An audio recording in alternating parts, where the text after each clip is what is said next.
Hello everyone, welcome to MBA brains. आज हम लोग जिस टॉपिक पे बात करने वाले हैं वो है 5 tactics to became a better business blogger. अगर आप कोई बिजनेस शुरू करते हैं तो हाँ, आज की डेट में जो मॉडर्न एरा है इसमें आपका एक वेबसाइट होना ज़रूरी है, आपका अलग अलग सोशल मीडिया पे प्रेजेंस भी होना ज़रूरी है। तो इस केस में आप कैसे एक अच्छा ब्लॉगर बन सकते हैं, हम लोग आज उस टैक्टिक्स पे बात करेंगे। तो ब्लॉगिंग जो है, चलिए पहले ब्लॉगिंग के बारे में थोड़ा सोचते हैं। ब्लॉगिंग इस तरह नहीं समझ सकते कि हाँ आज आपने शुरू किया और कल आप उससे लोग आपको कल ही से देखना शुरू कर देंगे या फिर ज़्यादा से ज़्यादा लोग आपके साथ इनरोल हो जाएंगे बहुत ही जल्द। ब्लॉगिंग एक तरह से अगर इनफॉर्मली कहूँ तो वो एक डाइटिंग की तरह है। आज आपने डाइटिंग शुरू करा है, अच्छी बात है, लेकिन वो आपको 1-2 दिन या 1-2 महीने में असर नहीं दिखाएगा। आपको टाइम लगता है, 6 महीने 7 महीने टाइम लगता है, तब जाकर के आपका बॉडी शेप में आना शुरू होता है। तो उसी तरह ब्लॉगिंग में भी है, आपको कंटिन्यूटी के साथ उस पर काम करते रहना होगा, तब जाकर के कहीं आप जो है एक अच्छा मतलब रिस्पॉन्स ले सकेंगे जनरल पब्लिक से। तो चलिए जो इम्पोर्टेंट चीज़ें हैं उसके बारे में डिस्कस करते हैं।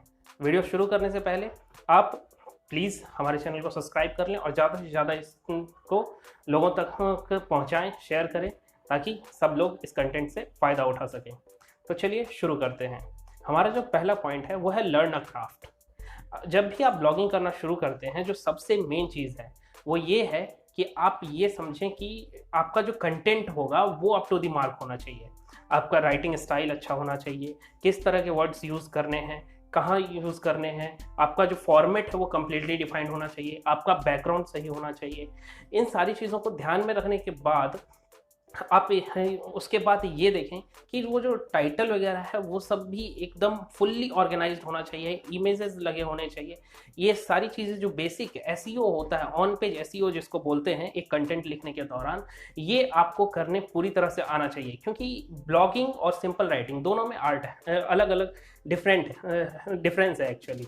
तो इसमें क्या होता है, ब्लॉगिंग आप एक्चुअली थोड़ा सा इनफॉर्मली कर सकते हैं, लेकिन जो कंटेंट राइटिंग और फॉर्मल राइटिंग होता है, बिजनेस राइटिंग जिसको कह सकते हैं, उसमें वो कम्प्लीटली फॉर्मल होता है। तो ब्लॉगिंग को किस तरह से डिज़ाइन करना है, अगर आप बिजनेस राइटिंग में परफेक्ट हैं भी तो भी आपको ब्लॉगिंग के लिए थोड़ा अलग जगह से नॉलेज लेने की ज़रूरत हो जाती है। तो चलिए चलते हैं दूसरे पॉइंट की तरफ। हमारा जो आज का दूसरा पॉइंट है वो है provide value to your readers.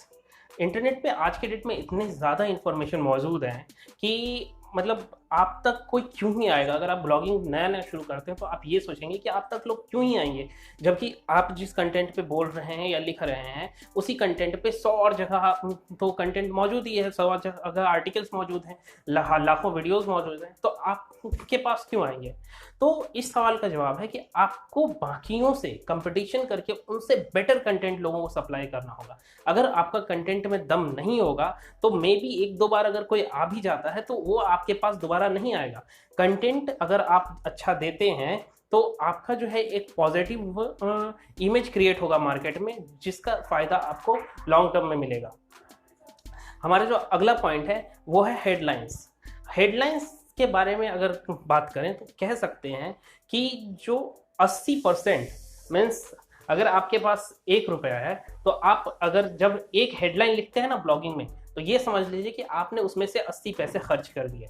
आपका क्योंकि जो रीडर होता है वो जनरली हेडिंग्स को ही 5 बार पढ़ता है, लेकिन कंटेंट के बॉडी को नहीं पढ़ेगा। आपने बॉडी कितना भी अच्छा रखा है कंटेंट का, अगर आपका हेडिंग बुरा है तो आपका वो ब्लॉग जो है सो टोटल वेस्ट है, आपको उससे कोई फायदा नहीं होने वाला है। ठीक है, तो हेडिंग्स को ज़्यादा से ज़्यादा ध्यान में रखें। आप हेडिंग जो है सो फुल्ली मीन्स उसको बनाने पर ज़्यादा ध्यान दें बजावता बॉडी बनाने के। बॉडी पर तो वहाँ पे आप देख सकते हैं, बाद में मैनिपुलेट कर सकते हैं, आपके पास ऑप्शंस होते हैं। क्योंकि अगर एक बार पढ़ना शुरू किया तो आपका एंगेजमेंट बढ़ जाएगा, बाकी चीज़ें आपके पास ऑप्शंस होते हैं। लेकिन हाँ, हेडिंग अगर ख़राब है तो कोई भी आपका कंटेंट पढ़ेगा ही नहीं। तो हेडिंग पर ज़रूर ध्यान दें। ओके, और उसके बाद जो हमारा चौथा पॉइंट है वो पॉइंट है स्टोरी टेलिंग का। स्टोरी जो हमारे रीडर्स होते हैं उनको स्टोरी टेलिंग में अलग ही इंटरेस्ट आता है। तो आप जो है सो आप अपने बारे में भी बता सकते हैं ब्लॉगिंग पर, जब आपने अपना ब्लॉगिंग करियर शुरू किया था, या फिर लोगों के अलग अलग लोगों के इंटरव्यूज़ लेकर के आप उनके बारे में, उनके ब्लॉगिंग करियर के बारे में, या फिर उनके जो भी बिजनेस करियर है उसके बारे में आप लोगों को बता सकते हैं। तो इससे क्या होगा, ये लोग इंटरेक्ट करेंगे और वो जो है सो उनको एक अंदर से मोटिवेशन आएगा और वो आपके ब्लॉग तक आएंगे। लोगों को स्टोरी टेलिंग में बहुत ही ज़्यादा इंटरेस्ट आता है, और ज़्यादा से ज़्यादा कोशिश करें कि आप अगर कोई कंटेंट लिख रहे हैं, कोई ब्लॉग लिख रहे हैं, तो उसको भी एज अ स्टोरी समझाने की कोशिश करें। अगर स्टोरी की तरह रहेगा तो लोग जो है उसको आसानी से समझेंगे और आपके कंटेंट में एंगेजमेंट और ज़्यादा बढ़ेगा। ठीक है, तो चलिए चलते हैं अगले पॉइंट।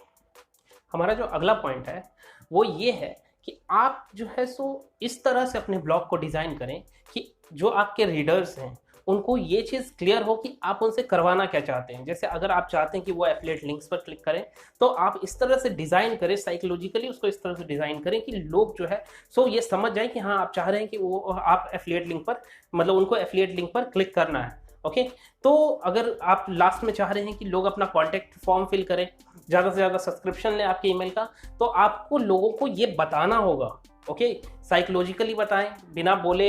हो जाता है ना कभी कभी कि बिना बोले उनसे के दिमाग में ये चीज़ फीड कर दें कि हाँ आपको ये काम करना है, या फिर बोल के करें, लेकिन करना ज़रूर है। क्योंकि ज़्यादातर क्या होता है कि लोग सोच बैठते हैं कि अरे लोगों को तो पता ही है कि अगर ब्लॉग अच्छा है तो इनको सब्सक्राइब करना चाहिए, या फिर मान लीजिए कोई, जैसे मैं ही कहता हूँ वीडियो अच्छा है तो सब्सक्राइब कीजिए, लेकिन ये क्या होता है अगर मैं नहीं कहूँगा तो ज़्यादा से ज़्यादा लोग सब्सक्राइब नहीं करेंगे। तो ये क्योंकि लोग जो है इंगेजमेंट बोलने पर करते हैं जनरली, तो ये समझ लेना कि लोगों को पता है ये काफ़ी नहीं है, आपको पता होने के बावजूद भी बार बार उनको बताना होगा। ओके, इसके बाद चलते हैं कि अगर आप एक बिजनेसमैन हैं तो आपके लिए ना ये एक जो ब्लॉग राइटिंग और ये चीज़ जो वीकली राइटिंग या मंथली राइटिंग रख लीजिए, एक आपके लिए एक हेडेक टाइप से हो जाएगा। आप सोचते होंगे कि यार मैं ये क्यों कर रहा हूँ।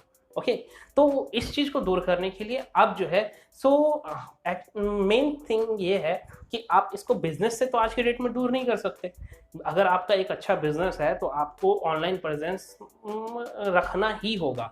ओके, तो बिजनेस से आप दूर नहीं कर सकते, तो इसके लिए आप अल्टरनेट वे क्या ले सकते हैं। तो अल्टरनेट वे लेने के लिए आप अलग अलग जो हायरिंग वेबसाइट्स है वहाँ जाकर के आप ब्लॉग कंटेंट क्रिएटर्स को हायर कर सकते हैं। वो आपके लिए कंटेंट लिखेंगे और उस बेसिस पे फिर आप जो है सो आपका बिजनेस किसी तो उसके साथ साथ ग्रो करेगा। और चूंकि वो कंटेंट राइटिंग में एक्सपर्ट होंगे तो आपको वो चीज़ सीखने की ज़रूरत भी नहीं है, लेकिन उसके बावजूद भी आप जो है सो आपका बिजनेस ग्रो करेगा। ओके, तो आज के लिए इतना ही। जाने से पहले ज़्यादा से ज़्यादा शेयर करें इस वीडियो को, बड़ी मेहनत से वीडियो बना रहा हूँ, so please. Okay, thank you.